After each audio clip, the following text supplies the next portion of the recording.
Okay, hello. Today we are looking at the video wall, and then after the video wall we're going to add in a couple of cameras and we're going to see what we can do with those once they are in the drawing. The LED display tool, or as Vectorworks calls it, the LED screen tool, it's a plugin object and it's pretty much the same as the video screen tool or the blended screen tool. The biggest difference is that it doesn't include a projector, and it can be found under the audio video tool palette, and it's the third tool from the top.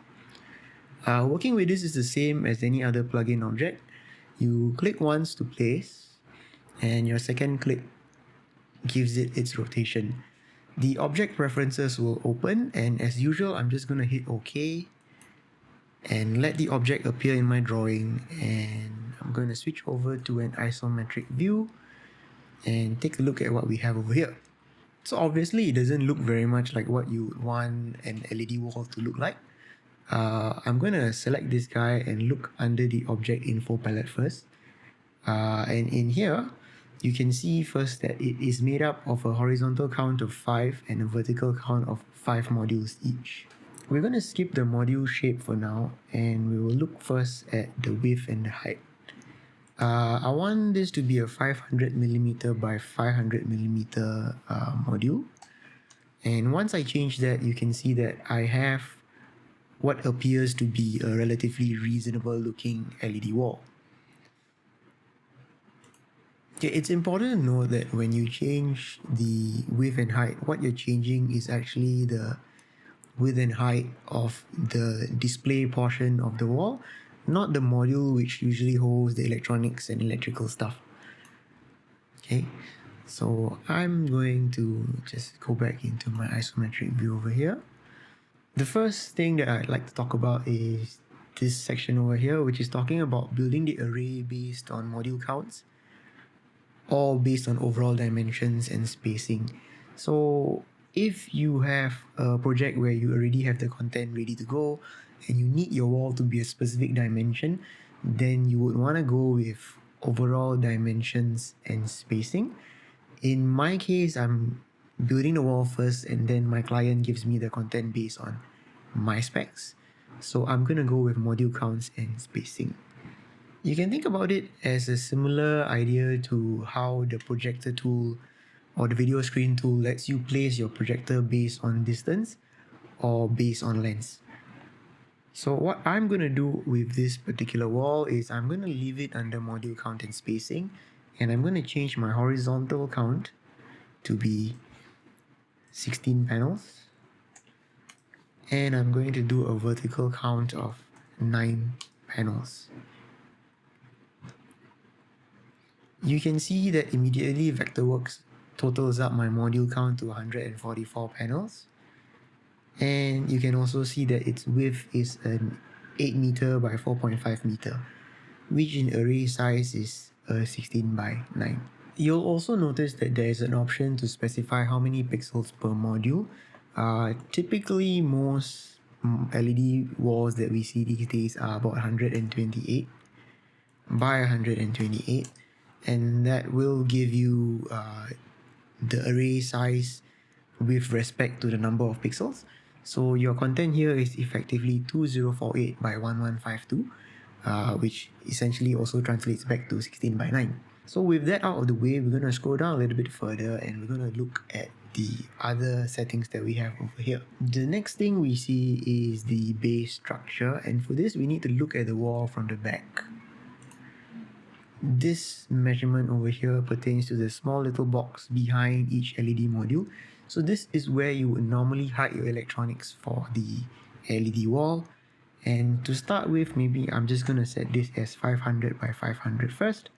So it's the same size as the LED wall. You have a couple of options here to change the way the blocks are built out over here. We can change it to a frame. We can also change it to a curtain. Or we can look at it as a web, vertical strips, and horizontal strips. Naturally, as you change the base structure, you're going to need to change the way you input your dimensions over here. But for me, I am going to stick with the blocks to keep it simple. Up next, we have the edit array image option over here. It's exactly the same as the projector tool. If you want to bring in a Renderworks texture, this is where you would select it. And then right at the bottom, we have the classes, which of course, as always, you want to go in and assign default classes with prefix. Once that is done, I'm going to scroll all the way back up and I'm going to put this in a new class and I'm going to put it in the production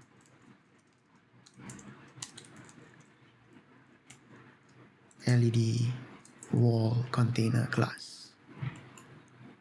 Now we're going to go back up to the first option that we skipped earlier, which is the module shape. And this is very interesting because what it lets you do is it lets you change the way your LED wall is put together. And the first option here is tile flat. So it's just boxes with a flat render. Then we have a tile cap, which basically gives you a bit of a bevel on each corner. So it just fillets the edges so that it looks a little bit more pleasing. Then we have disc flat and we also have disc cap, which as the name implies also gives you a circular render with a bit of a fillet. And the last two are a little bit more specialized. We have a tube module and we also have a dome module. Each of these would require to re-input in your values over here. And it is a really specialized way of building up an LED wall and it's really unique. So it is really a case-by-case thing. For me, because it's a simple back of the room LED wall, I am going to stick with a tile flat layout. And I want to make sure that my settings over here are 500 by 500. So that we go back to the way that I want the wall to look like. There we go. And the next thing that I want to do is I want to make sure that this is in the production overhead layer. So I'm going to turn this back on and I'm just going to put it under this layer. And then we're going to go back into a plan view and I'm going to drag this LED wall over into my venue. And what you'll notice is immediately that this LED wall is too big for my LED wall truss. It's not a very big problem. We can just quickly change the size over here. What I'm going to do is I'm going to change it to a horizontal count of 12 modules and a vertical count of 9 modules. You will see that this changes the array aspect ratio to a 4:3, and it is not the most ideal aspect ratio here, but it fits, so it will do for now. And I'm just gonna drag this guy over into my truss over here. Be sure to look out for the little red line because it tells you that the elements are snapping together. And if I were to switch over to my front view now, you can see that my LED wall looks about where I want it to be. You'll also notice that my TVs are underground. So we want to quickly fix that. So switching over to my production deck layer, I'm going to select the two TVs and I'm just going to set them at a Z height of 0. And that should put me right about where I want to be for the video side of things to start coming together. Okay, so now I want to add in a couple of cameras into my production deck layer. So I'm going to switch back to my production deck layer and I'm going to look at this in the top plan view. I don't want to see what's in the overhead right now, so I'm going to turn this off. And we don't actually need these projectors from the previous video anymore, so I am going to just get rid of them. And we're going to look a little bit closer at what we have over here. So looking in my audio video palette, you can see that the next tool is the video camera tool. I'm going to select this guy and I'm going to put it right in the middle of my seating area over here. and I'm going to point it this way. Remember that the insertion is the same as you would any other plugin object in Vectorworks. First click to place, second click to rotate. We're going to look at this from the left side, and we'll see that this camera is currently in the seating area, which is not what we want. I'm going to set this at a height of 1000 millimeters, and we can see this is where we want the camera to be. So switching back to my top view, I'm going to drag this camera and place it over here. So now that I have my camera in place over here, it's not exactly in a perfect layout yet because it doesn't make sense to have the camera sitting on top of the chairs. So I'm going to head over to my seating layer here, and I'm going to click on this and edit this guy. And then I'm just going to select these 6 chairs. I'm just going to delete these, and then I'm going to exit seating and modify the boundary so that it fits all seats. So now you can see that my camera is sitting in a very clear empty spot in the middle of the audience. And if we look at it from the side, it is roughly where we want it to be. One last thing that I want to do is I'm going to go back to my production deck layer here. Okay, and what I'm going to do here is I'm going to add in a stage deck. My deck is going to be over here. It's going to be at a depth of 1800 and a width of 1500. It's also going to have a height of 1000 millimeters. So now, if I pick this up from the middle point here and I put it over here, down a little bit more, and I send this to the back, you can see that my camera has a deck to stand on top of. And we can go another step further. We can select this camera and duplicate it. And I have one more over here. So this way I have one wide shot and one close-up camera.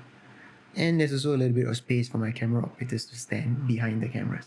Okay, now that the cameras have been placed on their little pedestal, right, I'm going to turn off my seating layer. And we're going to look at this in an isometric view to see what we have. The first thing you notice is that the camera has a tripod, a body, and a lens. And these 3 things can be changed in the object info palette right over here. You also notice that in the camera itself, you see that I have a bit of an odd rotation over here. This might be something that I made a mistake in. So I'm just going to switch this over to 0 degrees so that it's pointing head on. And then you notice that there's also an option for you to change the format of the camera. You can go by 4:3, you can do 16:9, and whole assortment of different aspect ratios. But what we're going to look at is we're going to look particularly at the bits and pieces that make up the camera. In my audience here, the seats are going to be pretty high. So I want to be able to make sure that the camera goes over the seats. So for this, I want to make sure that I have a good tripod.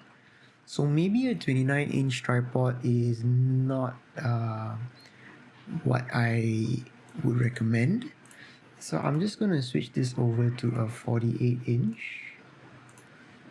And you noticeably see that the camera goes up a little bit higher. And then I'm also going to label this as my wide shot.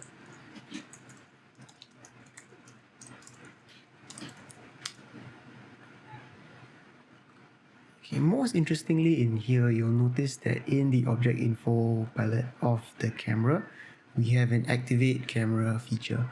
And what this does is it basically brings you into the camera, and in here you can change your focal length. You can pan or tilt the way you would expect any camera to be able to pan and tilt. Other than using the activate camera button to aim your camera, you can also use the aim camera button to aim the camera, but of course it helps to have something to aim at. So what I am going to do is I'm going to turn on my production overhead layer, and I'm going to click on aim camera, and I'm going to click on my rostrum. And then when I activate camera, you can see that it has framed the stage very neatly for me. Then I'm going to go over to my other camera, and just like the first camera, I'm going to change this one to a taller tripod. And then I am going to try to activate camera, and I want to be able to zoom in. So this is my close-up camera, and as you can see, it's not really getting as close as I would want it to. So I'm going to deactivate this. I'm going to call this a close-up cam first. And then I'm going to try using a different lens. So this default lens here is a 12 times zoom. And I'm going to go with a 20 times zoom. And now when I try to activate the camera, it gives me a little bit more allowance to zoom the camera. If you didn't want to use the activate camera function or the aim camera function to focus your camera, you can also type in your focus point, which in my case was created earlier on when I was doing my focusing for my lighting devices. And just hit enter. You can notice immediately that the camera changes the direction that it's pointing at. And I'm just going to activate the camera here, and you can see that it's pointing in the middle of the lectern. If I didn't want to do this, I can turn off this focus point, and then I can just tilt up slightly to frame my lectern the way I want it to be framed. And we can zoom in a little bit tighter to get a better shot.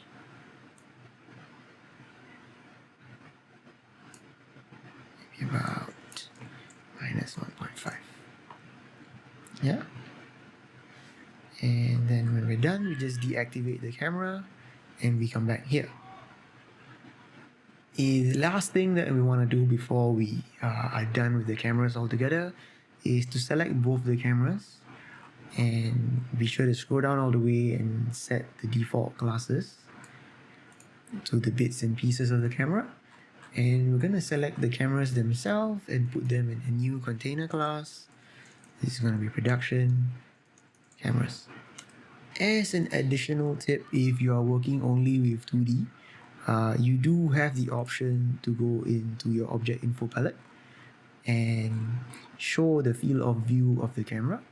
In this case, it is this little checkbox over here. You just have to say you want to see it in 2D, and it will give you a little cone to tell you where the camera is pointed at. And I'm going to do the same for both cameras. And there we go. Because Vectorworks is able to render these camera perspectives for us, it gives you a little bit of an interesting thing that you can add into your sheet views to your presentation.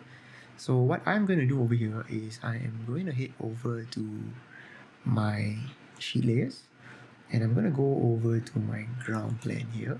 Okay, what I'm going to do is I'm going to head over to my sheet over here, my ground plane, and I'm going to duplicate this.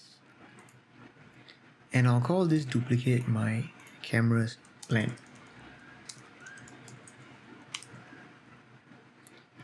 And then I'm going to head over back to my production deck design layer, and I will switch over to an isometric view.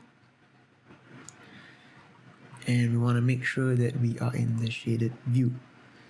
So while we are in this view, I'm going to click on this white shot over here and activate camera. With the camera activated, I'm gonna make sure I go over to my saved views tab over here, right click and create new, and I'm gonna call this my white shot and hit OK. Then we're gonna deactivate the camera, and now I'm gonna click on the other camera, do the same thing, and in here we're gonna click on the saved views again, new, and this is gonna be close-up shot. and deactivate camera. So what this lets us do is, if you quickly click on the close-up shot over here, it shows you a very quick, or rather it jumps you into the shot really quickly. So if you have multiple cameras and you want to represent this to your client, you can save your views here, and it gives them a very visual switch between the cameras. And that's one way to do it. So if this way of presenting your shots doesn't really work for you, there is one other way that you can present your shots in your sheet layers itself.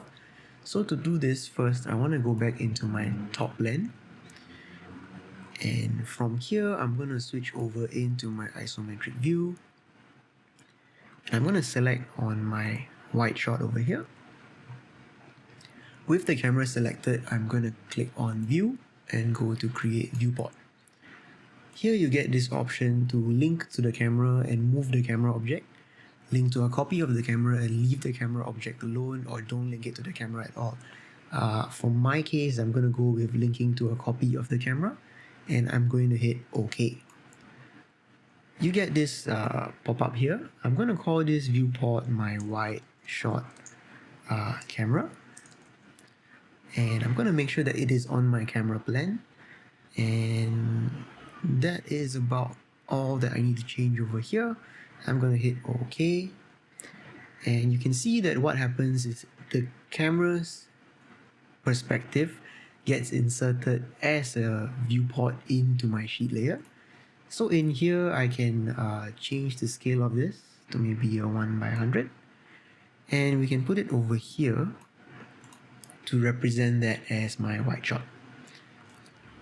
And then I want to make sure that I turn my camera on, so I'm going to go into classes and make sure that my container class and my component classes are turned on, and that should drop in the cameras for me. I'm going to draw in an arrow from this camera to this viewport over here, and let's just add in a arrow on the other side. There we go. And we're going to do the same thing for the other camera. So I'm going to head back into my production deck layer over here, switch over to the top blend, and select my close-up camera, switch to my isometric blend, and I'm going to go to View, Create Viewport, link to a copy of the camera. Okay, this is going to be called my close-up camera.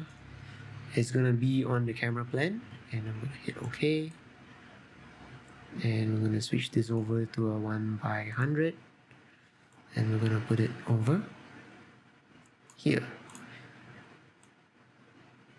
right over here. And we're also going to draw in another arrow, so it's going to go from here to here, and we're going to add in a arrowhead. So that is another way to present your camera shots to your client. You'll notice that there's a little bit of a red line over here, and that usually means you need to update your viewport. So just click on update. It'll take a moment to re-render it out, and the red line will go away. At this point, I would say that the keen-eyed viewers among you would have noticed that the LED wall looks terrible, and this is because of Vectorworks trying to render the LED frame that's behind the LED wall together with the LED wall itself. So what we can do for this is we go into the classes, and we turn off in video the LED bodies. And then when we head back into the camera plan, we can go back in here and we do the same thing for the classes over here. Video, LED bodies, and then when you turn that off, you just have to update the viewport again, and when it's done, it looks a whole lot better. So I'm going to do the same thing over here.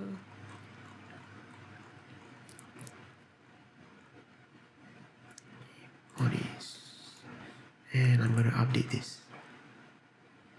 And there you go. So I think that's about it for now. The only other thing that we can probably do to make it a little bit better is using data to populate information onto your sheet layers. Or if you're anything like me, every time you go into venue, the venue text will complain that the symbols are too small and they can't see. So one way to make that a little bit better for them is to use data visualization to make your drawing easier to read and easier to interpret. So those are just things to make life a little bit easier and smoother for the people around us. So we can work on that in the next one. So that is all for now. And thanks for watching. Bye.